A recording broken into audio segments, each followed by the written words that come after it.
dire des circonstances de cet accident? Écoutez, les circonstances de cet accident, on les découvre au fur et à mesure, hein. La police fait son enquête, les pompiers également.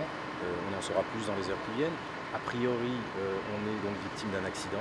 Un technicien, dans la phase qui précède évidemment le spectacle, hein, la phase de préparation du spectacle, un technicien travaille sur la maintenance d'accessoires du spectacle et a priori l'accident est parti donc d'une défaillance d'une meuleuse, un outil qu'on utilise traditionnellement pour la maintenance de ce type d'accessoires, et a entraîné un suraccident qui a provoqué une explosion a priori donc de notre matériel pyrotechnique, qui est un matériel tout à fait aux normes, manipulé par des gens tout à fait habilités et qualifiés.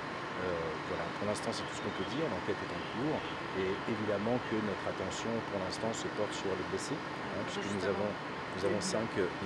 5 blessés, 5 techniciens blessés, a priori un ayant fait un arrêt cardiaque. Les pompiers ont réussi pour l'instant le réanimer et les 5 blessés ont été transportés dans différents hôpitaux parisiens. Dans quel état se trouve-t-il ce soir? Est-ce que certains ont un pronostic vital engagé, comme on dit? Non, mais on en saura plus dans le courant de la nuit. On attend des nouvelles. Évidemment, pour l'instant, le corps médical fait son travail et on attend. Pour l'instant, on peut parler de blessures, dont de sérieuses blessures pour l'un d'entre eux. On n'en sait pas plus. De blessures, par exemple? On ne sait pas. D'accord. Il y avait combien de personnes à ce moment-là dans les répétitions? Toute la troupe était là? Heureusement que non. Ce ne sont pas des répétitions, hein. C'est les heures qui précèdent l'ouverture de notre spectacle que nous jouons depuis hier soir ici au Palais des Sports. Pour l'instant, d'abord il ne s'agit pas de répétition et heureusement que l'essentiel de l'effectif n'était pas encore là. Seuls les techniciens étaient là, comme ils sont là tous les jours à partir de 17 h pour mettre en œuvre toute la mise en route technique du spectacle.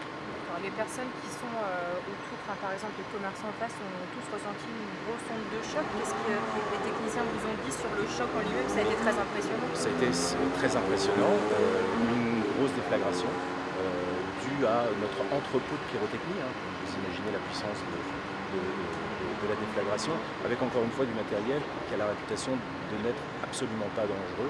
Donc on est véritablement victime d'un accident. Pour l'instant, comme tout accident, on ne l'explique pas et les résultats de l'enquête nous en diront plus. Tout le monde est très choqué, j'imagine, ce soir? Certainement, tout le monde est très choqué. Les victimes, évidemment, les familles des victimes qu'on accompagne, ça c'est notre souci numéro 1. Et puis la troupe de techniciens et d'artistes, évidemment choqués, non pas pour l'avoir vécu, puisqu'ils n'étaient pas là, mais ils sont tous arrivés et au lieu de jouer un spectacle, un constat assez dramatique. Voilà, donc on les accompagne bien évidemment et on apporte tout le soin nécessaire pour que psychologiquement tout se passe bien. Qu'est-ce que ça signifie ce soir pour les futures représentations? Est-ce que vous avez pris une décision déjà? Évidemment que ce soir la représentation est ajournée. Pour les représentations de ce week-end, nous avons pris également la sage décision d'ajourner les représentations. Voilà, on en est là pour l'instant. Les dégâts matériels sont pas prévus? Non, dans la salle il n'y a aucun dégât matériel, puisque l'accident s'est produit dans l'arrière-scène et dans un local. Pardon? Il y a des dégâts importants de la police? Non, pas de dégâts importants, à part la déflagration qui a évidemment provoqué la chute de matériel, et d'ailleurs la chute de ce matériel est certainement la cause des essentielles blessures, plus le blast dû à l'explosion qui a dû être relativement violente, effectivement. Pour l'instant, concrètement, on parle de quoi? D'un local technique qui est complètement détruit? Qu'est-ce qu'il y a comme dégâts? Un local technique qui est totalement détruit et pour l'instant aucune autre conséquence si ce n'est l'état des blessés qui nous préoccupe véritablement. Donc le dégât matériel, ça n'a franchement aucune importance. Vous nous confirmez que sur ces blessés, donc c'était du personnel technique, vous avez dit des techniciens. Est-ce qu'il y avait aussi des danseurs qui répétaient ou pas du tout? Non, puisqu'ils n'étaient pas là ou en train d'arriver.